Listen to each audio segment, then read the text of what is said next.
Olá e bem-vindos.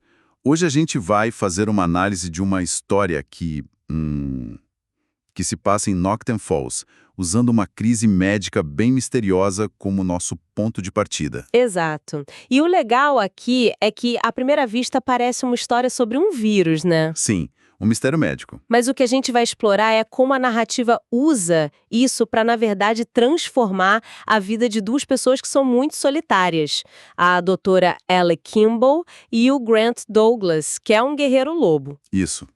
A história meio que joga com essa colisão de mundos, porque a gente tem, de um lado, a crise pessoal da Ellie. Uhum. Uma cientista genial, mas que está, assim, no fundo do poço por causa de como o mundo a enxerga, a aparência dela. E do outro lado, tem essa emergência de saúde pública em Knockton Falls, que desafia tudo o que eles sabem sobre a própria biologia, né? Exatamente.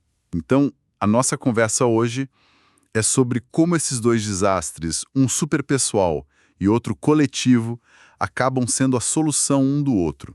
É uma dinâmica fascinante. Vamos começar então por esse momento de ruptura da Ellie. A cena inicial com o chefe dela, o Sr. Hadley, é brutal. É muito pesada. Ele não só humilha, ele ataca a aparência dela, proíbe ela de apresentar a pesquisa da vida dela. E a reação dela é o que define tudo. Não é só um pedido de demissão comum, né? Não, de jeito nenhum. É quase uma declaração de independência. Quando ela fala eu me demito e tô levando a minha pesquisa comigo, ela tá pela primeira vez, eu acho, reivindicando o valor do trabalho dela. E o valor dela mesma, por consequência. Exatamente. A história usa essa humilhação extrema não para quebrar Ellie, mas para finalmente libertar ela, sabe? Das correntes da aprovação dos outros. É o que dá partida na jornada dela. A missão da Ellie não é só curar uma doença. É desaprender a se ver com os olhos de gente como Radley. Perfeito. É isso. Enquanto ela está tendo esse momento de libertação, Knockton Falls está entrando em pânico total. Uhum. Crianças shifters, que por definição deveriam ser imunes a qualquer doença, estão ficando muito, muito doentes. E no meio desse caos todo aparece o Grant, uma figura super enigmática, quieta, e que curiosamente é o único que consegue acalmar as crianças. Sim, e a narrativa aqui é muito inteligente. A doença não é só um problema. Não, ela é um catalisador. Tem um propósito muito claro: juntar esses dois personagens que são definidos pela solidão. A Ellie, isolada pela insegurança com a aparência, e o Grant, isolado por um trauma que a gente nem conhece ainda. A doença cria um vácuo, né? De conhecimento, de poder. Isso, um vácuo que só a Ellie pode preencher. Isso dá a ela um propósito imediato, uma comunidade que precisa dela desesperadamente. Não apesar de quem ela é, mas por causa de quem ela é. Uma cientista genial. Certo. Aí ela chega nesse mundo novo, uma cidade inteira dentro de uma caverna, que já é uma imagem incrível. E o encontro dela com o Grant é elétrico, imediato. A história não perde tempo, né? Já estabelece que eles são companheiros, almas gêmeas, mas tem uma cena específica que pra mim define toda a dinâmica deles. Sei qual é. Quando perguntam onde a Ellie vai ficar, o Grant só diz: ela vai ficar comigo. Simples assim. E a frase que vem depois é um pilar desse gênero de romance paranormal. Quando alguém o desafia, ele responde: porque ela é minha. Que, à primeira vista, pode soar bem possessivo, né? Quase primitivo. Sim, com certeza. Mas o que ressoa com quem lê esse tipo de história é a ideia de uma certeza absoluta, inabalável. E para uma personagem como a Ellie, que passou a vida inteira se sentindo inadequada, se sentindo invisível, essa declaração é tudo. Exatamente. Não é sobre posse, é sobre ser vista, ser valorizada de uma forma que vai além de qualquer julgamento superficial. É uma validação total. Incondicional. Isso, incondicional. A história usa esse tropo para dar a ela, num único momento, a segurança que o mundo normal sempre negou. Ele não está dizendo, eu a quero. Ele está dizendo, eu a reconheço.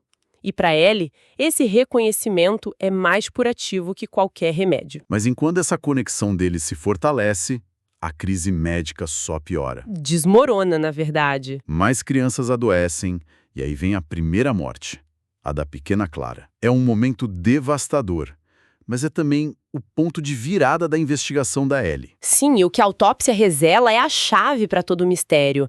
A questão não é só a morte trágica, mas o que ela revela sobre a natureza do ataque. Que é uma combinação biologicamente impossível, certo? Exato, um vírus superagressivo e um defeito cardíaco congênito. Algo que a fisiologia de um shifter deveria ter curado no nascimento. Espera, isso não faz o menor sentido dentro das regras desse universo. A cura deles é o que os define. E é exatamente essa pergunta que leva a Ellie à verdade. Ela percebe que não é um defeito que passou batido, é uma falha que foi explorada. Como assim? O corpo da menina estava usando toda a energia para lutar contra o vírus, que era antinatural, e aí não sobrava mais recurso para compensar a falha no coração. Entendi. Isso muda tudo. Completamente. Deixa de ser um desastre natural e se torna um ato de agressão. Deliberada. E aí a ficha cai de vez quando ela leva a amostra para o Kenzek, o especialista em magia. E ele joga a bomba. O vírus foi fabricado, tem traços de magia. É uma virada de gênero no meio da história. Total. A gente sai de um drama médico sobre lutar contra uma doença e entra num thriller de bioterrorismo sobre caçar um monstro. As apostas mudam completamente. Sim, porque o inimigo não é um organismo, é uma inteligência, com um propósito maligno. E a pergunta muda de o que é isso para quem nos odeia tanto a ponto de fazer isso com as nossas crianças? E essa pergunta deveria unir a cidade, né? Contra um inimigo em comum. Mas acontece o contrário. Pois é, o medo precisa de um alvo. E o alvo mais fácil em Noctem Falls são os outros, os lobos refugiados. Exato. A crise expõe as rachaduras sociais que já existiam ali. O pânico vira preconceito aberto e os vampiros nobres, que já olhavam torto para os lobos, agora os veem como uma praga. A multidão que se forma para expulsar eles não é só sobre o vírus. Não, é sobre o medo do diferente que estava ali, latente o tempo todo. E é nesse caos que o Grant tem a grande revelação dele. Para proteger todo mundo, ele solta um rugido que paralisa todo mundo. Vampiros, lobos, todos. E ele descobre, junto com todo mundo, que ele é um nascido alfa. Fiquei pensando, isso não soa meio Deus Ex Machina? Tipo um poder que surge do nada para resolver a situação? É uma ótima observação, mas a narrativa eu acho que consegue amarrar bem para não ser isso. Como? A revelação não vem do nada. Ela ressignifica todo o passado dele. Ele conta que foi expulso da alcateia pelo pai abusivo quando era criança. Agora a gente entende o porquê. Ele não era só um rejeitado. Não. Ele era uma ameaça ao poder do pai. O exílio dele não foi um sinal de fraqueza, mas de uma força tão grande que o antigo Alpha preferiu destruir a competir com ela. O que os outros viam como falha era, na verdade, o maior poder dele, só que adormecido. Exatamente. E essa ideia de poder adormecido se conecta perfeitamente com o que acontece com a Ellie. É uma jornada paralela. Sim, com a chegada do ex-chefe dela, o Sr. Hadley, que aparece em Noctem Falls e se revela um feral, um shifter enlouquecido. E ele tá ali para roubar a pesquisa dela. E o confronto final é o clímax das duas jornadas. Quando Hadley ameaça o Bendy, o menino órfão que virou filho deles de coração, algo quebra dentro da Ellie. Toda a insegurança, dúvida. Tudo isso some, queimado pela fúria protetora de uma mãe. E aí, pela primeira vez, ela se transforma. Completamente. Na forma de elefante, algo que ela nunca tinha conseguido fazer. O texto descreve como um ato de poder imenso. E é catártico. Muito. Ela esmagando o vilão, ela não tá mais se escondendo. Exatamente. Não foi só a ameaça ao Bendy, foi o acúmulo de tudo. A aceitação do Grant, a validação da comunidade, o fato de ter encontrado um lar, a força dela foi construída tijolo por tijolo. E o Hadley que simbolizava toda a insegurança dela. Vira a ignição final. Ao esmagá-lo, ela está simbolicamente destruindo a imagem distorcida que tinha de si mesma. Então, no fim, os dois, que começaram a história se sentindo quebrados, encontram a verdadeira força para proteger essa nova família. Grant aceita ser um líder, Ellie vira essa mãe feroz.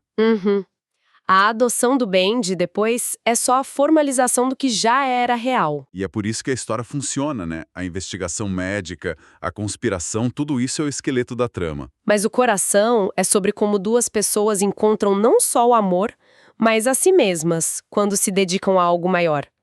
Eles não se apaixonam e depois viram heróis. Eles viram heróis porque se apaixonam e constroem uma família. E tem um tema secundário que eu achei muito poderoso, que é o poder da comunidade. Mesmo com o preconceito dos nobres, o resto da cidade se une de um jeito incrível. Sim, eles constroem um hospital da noite pro dia. Do zero. E isso contrasta de um jeito lindo com a jornada solitária deles no início, né?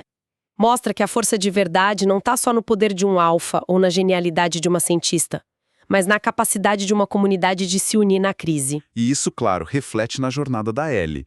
A aceitação da comunidade é o passo final para ela superar o preconceito contra si mesma. O amor do Grant abriu a porta, mas foi o respeito e a necessidade da comunidade que a fizeram atravessar. Então, para a gente fechar.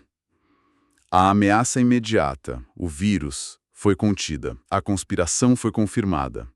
O Radley era só um peão. Mas os arquitetos desse mal, as pessoas que criaram e soltaram isso no mundo, ainda estão por aí. O que nos deixa com uma pergunta final, então. A história termina com uma vitória, com uma família formada, com identidades descobertas.